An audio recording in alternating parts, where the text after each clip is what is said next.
Ya, Pak Lukman, sejauh ini bagaimana nasib dengan mahasiswa dan juga dosennya? Apalagi jika ada mahasiswa yang sudah lulus, tetapi masih menunggu ijazah dari kampusnya. Jika sudah ditutup operasinya, bagaimana ia mendapatkan ijazah resmi dari kampusnya? Jadi begini Mbak, kalau mahasiswa tersebut memang pembelajarannya ada, dibuktikan dengan adanya rekam jejak akademis yang baik, kami baik itu yang masih berproses kuliah maupun yang lulus tadi, kami akan berbantu memfasilitasi dengan memindahkan ke perguruan tinggi yang lain, kemudian memberikan surat kelulusan, itu kami akan bantu. Nah, cuman problemnya adalah ketika mahasiswa ini tidak ada rekam jejak akademisnya. Jadi perlu kami sampaikan perguruan tinggi yang baik itu ketika dia kuliah tentunya mahasiswa akan mendapatkan namanya kwitansi dia daftar. Kemudian ada yang namanya kartu rencana studi. Ketika dia stres setiap semester itu ada namanya kartu hasil studi atau kemudian ada juga istilahnya transkrip. Ada tugas akhir dan skripsi. Nah, itu semua harus dilaporkan ke negara, Mbak, melalui yang disebut dengan pangkalan data pendidikan tinggi.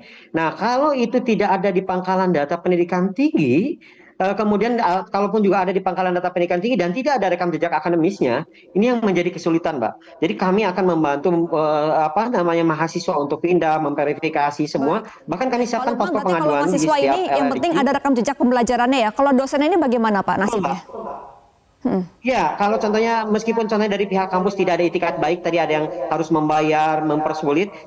Sekarang mahasiswa cukup membawa saja kalau dia semester 1 apa yang dia sudah kuliah, mana buktinya, tolong bawa ke LLDikti setempat. Sehingga nanti kami akan masukkan data ke dalam pangkalan data pendidikti, kemudian akan melihat oh sesuai atau tidak sesuai. Kalau memang sudah sesuai, ya sudah kami akan berikan rekomendasi untuk bisa pindah ke kampus yang dituju. Karena begini Mbak, kampus yang Baik. menerima itu tidak bisa serta-merta oh di sini semester 4 pindah ke semester 5. Ini harus ada proses yang namanya konversi, ada proses matrikulasi. Konversi Baik. itu adalah kesesuaian. Betul nggak? Sesuai nggak dengan mata kuliahnya yang ada di kampus sebelumnya dengan yang kampus saat ini? Kemudian apakah betul-betul dia sudah memperoleh dasar-dasar yang kuat sehingga ketika lanjutan dia akan memahami itu. Nah, sehingga nanti biasanya mahasiswa juga akan di-assessment dulu sebelum diterima. Oh, nanti kalau memang tidak sesuai, biasanya ada matrikulasi. Jadi tidak serta-merta dia semester 4 langsung semester 5. Bisa jadi dia harus ada mengulang beberapa mata kuliah yang memang dirasa itu sangat penting, Mbak.